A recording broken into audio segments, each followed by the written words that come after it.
ವಸ್ತುನಿಷ್ಠತೆ, ವಿಶ್ವಾಸಾರ್ಹತೆ, ನಿಖರತೆಗಾಗಿ ನೋಡ್ತಾ ಇರಿ ನ್ಯೂಸ್ ಪುತ್ತೂರು, ಜನಮನದ ಪ್ರತಿಧ್ವನಿ. ಶುಭ ಮುಂಜಾನೆ. ನಾನು ಶ್ರೀಮ. ಇಂದಿನ ಮುಖ್ಯಾಂಶಗಳು.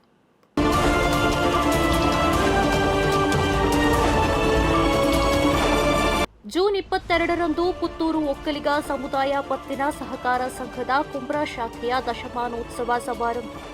ಒಕ್ಕಲಿಗ ಸಮುದಾಯ ಪತ್ತಿನ ಸಹಕಾರ ಸಂಘದ ಕುಂಬ್ರಾ ಶಾಖೆಯ ದಶಮಾನೋತ್ಸವ ಕಾರ್ಯಕ್ರಮ ಜೂನ್ 22 ಭಾನುವಾರ ಕುಂಬ್ರಾ ಕಿರಣ್ ಸಂಕೀರ್ಣದಲ್ಲಿ ನಡೆಯಲಿದೆ. ದಶಮಾನೋತ್ಸವದ ಅಂಗವಾಗಿ ಬೆಳಗ್ಗೆ 7 ಗಂಟೆಗೆ ಗಣಹೋಮ ಮತ್ತು ಲಕ್ಷ್ಮೀ ಪೂಜೆ ನಡೆಯಲಿದೆ. ಬೆಳಗ್ಗೆ 9:30ಕ್ಕೆ ನಡೆಯುವ ಸಭಾ ಕಾರ್ಯಕ್ರಮದ ಅಧ್ಯಕ್ಷತೆಯನ್ನ ಒಕ್ಕಲಿಗ ಸಮುದಾಯ ಪತ್ತಿನ ಸಹಕಾರ ಸಂಘದ ಅಧ್ಯಕ್ಷ ಚಿದಾನಂದ ಬೈಲಾಡಿ ವಹಿಸಲಿದ್ದು, ಮುಖ್ಯ ಅತಿಥಿಗಳಾಗಿ ಮಾಜಿ ಶಾಸಕ ಸಂಜೀವ ಮಠಂದೂರು, ಕೆಯೂರು ಶ್ರೀ ಮಹಿಷಮರ್ದಿನಿ ದುರ್ಗಾ ಪರಮೇಶ್ವರಿ ದೇವಸ್ಥಾನದ ವ್ಯವಸ್ಥಾಪನಾ ಸಮಿತಿ ಅಧ್ಯಕ್ಷ ಎಕೆ ಜಯರಾಮ ರೈ, ಪುತ್ತೂರು ಒಕ್ಕಲಿಗ ಗೌಡ ಸೇವಾ ಸಂಘದ ಅಧ್ಯಕ್ಷ ರವಿ ಮುಂಗ್ಲಿಮನೆ, ಒಳಮೊಗ್ರು ಗ್ರಾಮ ಪಂಚಾಯಿತಿ ಅಧ್ಯಕ್ಷೆ ತ್ರಿವೇಣಿ ಪಲ್ಲತ್ತಾರು, ಕುಂಬ್ರಾ ವರ್ತಕ ಸಂಘದ ಅಧ್ಯಕ್ಷ ಜಾಪಿಕೆ ಮಹಮ್ಮದ್, ಪುರೋಹಿತ ಕೃಷ್ಣಕುಮಾರ್ ಉಪಾಧ್ಯಾಯ ಪಟ್ಲಮೂಲೆ ಪಾಲ್ಗೊಳ್ಳಲಿದ್ದಾರೆ ಎಂದು ಸಂಘದ ಪ್ರಕಟಣೆ ತಿಳಿಸಿದೆ. ಜುಲೈ 6ರಂದು ಪುತ್ತೂರಿನಲ್ಲಿ ಮಿನಿ ಮ್ಯಾರಥಾನ್ ಓಟ ಬಲೆ ಬಲಿಪುಗ. The Puttur club BOB card ಸಹಯೋಗ. ದಿ ಪುತ್ತೂರ್ ಕ್ಲಬ್ ವತಿಯಿಂದ ಬಾಬ್ ಕಾರ್ಡ್ ಸಹಕಾರದೊಂದಿಗೆ ಆಯೋಜಿಸುವ ಮಿನಿ ಮ್ಯಾರಥಾನ್ ಓಟ ಬಲೆ ಬಲಿಪುಗ ಜುಲೈ 6ರಂದು ಪುತ್ತೂರಿನಲ್ಲಿ ನಡೆಯಲಿದೆ ಎಂದು ದಿ ಪುತ್ತೂರ್ ಕ್ಲಬ್ ಅಧ್ಯಕ್ಷ ಡಾ ದೀಪಕ್ ರೈ ತಿಳಿಸಿದ್ದಾರೆ.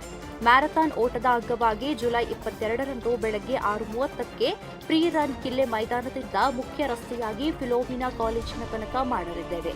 ಪುತ್ತೂರನ್ನ ರನ್ನಿಂಗ್ ಮ್ಯಾಪ್ನಲ್ಲಿ ಗುರುತಿಸುವ ಉದ್ದೇಶದಿಂದ ಮ್ಯಾರಥಾನ್ ಆಯೋಜಿಸಲಾಗಿದೆ ಎಂದು ತಿಳಿಸಿದರು. ವೆಬ್ ಪೀಪಲ್ನ ಶರತ್ ಮಾತನಾಡಿ, ಎಲ್ಲ ಸ್ಪರ್ಧಿಗಳಿಗೆ ಟಿ ಶರ್ಟ್ ಅನ್ನ ನೀಡಲಿದ್ದೇವೆ. ಫಿನಿಶಿಂಗ್ ಮಾಡಿದ ಎಲ್ಲರಿಗೂ ಮೆಡಲ್ ನೀಡಲಾಗುವುದು. ಈಗಾಗಲೇ 200 ಮಂದಿ ನೋಂದಾವಣೆ ಮಾಡಿಕೊಂಡಿದ್ದಾರೆ ಎಂದು ತಿಳಿಸಿದರು. ಪತ್ರಿಕಾಗೋಷ್ಠಿಯಲ್ಲಿ ಬಿಂದು ಕಂಪನಿಯ ಮಾರುಕಟ್ಟೆ ವಿಭಾಗದ ಹರಿಪ್ರಸಾದ್, ಪುತ್ತೂರು ಕ್ಲಬ್ ಉಪಾಧ್ಯಕ್ಷ ದೀಪಕ್ ಕೆಪಿ, ಸಂತ ಫಿಲೋಮಿನಾ ಕಾಲೇಜಿನ ದೈಹಿಕ ಶಿಕ್ಷಕ ಎಲಿಯಾಸ್ ಪಿಂಟು ಉಪಸ್ಥಿತರಿದ್ದರು. ಪತ್ನಿಯನ್ನು ಕತ್ತಿಯಿಂದ ಕಡಿದುಕೊಂಡ ಕುಡುಕ ಪತಿ, ಪತ್ನಿ ಮೊಬೈಲ್ ಅತಿಯಾಗಿ ಬಳಸುತ್ತಾಳೆಂದು ಜಗಳವಾಡಿ ಕೊಲೆ.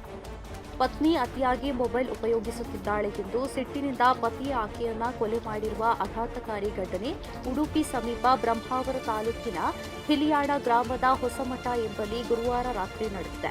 ಆರೋಪಿ ಪತಿ ಗಣೇಶ್ ಪೂಜಾರಿಯು ತನ್ನ ಪತ್ನಿ ರೇಖಾಳನ್ನ ಕೊಲೆ ಮಾಡಿದ್ದಾನೆ ಎಂದು ವರದಿಯಾಗಿದೆ. ಶಂಕರನಾರಾಯಣ ಪೊಲೀಸ್ ಠಾಣೆಯಲ್ಲಿ ಪ್ರಕರಣ ದಾಖಲಾಗಿದೆ.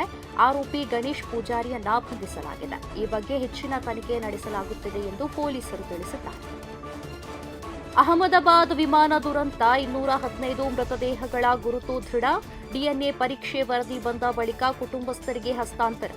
ಇಲ್ಲಿ ಕಳೆದ ಗುರುವಾರ ಸಂಭವಿಸಿದ ಏರ್ ಇಂಡಿಯಾ ವಿಮಾನ ದುರಂತದಲ್ಲಿ ಮೃತಪಟ್ಟವರ ಪೈಕಿ ಈವರೆಗೆ 215 ಮಂದಿಯ ಗುರುತು ಪತ್ತೆಯಾಗಿದ್ದು, 198 ಮೃತದೇಹಗಳನ್ನು ಕುಟುಂಬಸ್ಥರಿಗೆ ಹಸ್ತಾಂತರಿಸಲಾಗಿದೆ ಎಂದು ಅಹಮದಾಬಾದ್ ಸಿವಿಲ್ ಹಾಸ್ಪಿಟಲ್ ಅಧೀಕ್ಷಕ ರಾಕೇಶ್ ಜೋಶಿ ತಿಳಿಸಿದ್ದಾರೆ. ಒಟ್ಟು 215 ಡಿಎನ್ಎ ವರದಿಗಳು ಮ್ಯಾಚ್ ಆಗಿವೆ. 198 ಮೃತದೇಹಗಳನ್ನು ಹಸ್ತಾಂತರಿಸಲಾಗಿದೆ. ಈ ಪೈಕಿ 149 ಭಾರತೀಯರು, 7 ಪೋರ್ಚುಗೀಸ್, 32 ಬ್ರಿಟಿಷ್ ಮತ್ತು ಕೆನಡಿಯನ್ ಪ್ರಜೆಗಳ ಮೃತದೇಹಗಳು ಪತ್ತೆಯಾಗಿವೆ ಎಂದು ಮಾಹಿತಿಯನ್ನು ನೀಡಿದ್ದಾರೆ. 15 ಮೃತದೇಹಗಳನ್ನು ಏರ್ ಆಂಬ್ಯುಲೆನ್ಸ್ ಹಾಗೂ 183 ಮೃತದೇಹಗಳನ್ನು ರೋಡ್ ಆಂಬ್ಯುಲೆನ್ಸ್ ಮೂಲಕ ಸಾಗಿಸಲಾಗಿದೆ.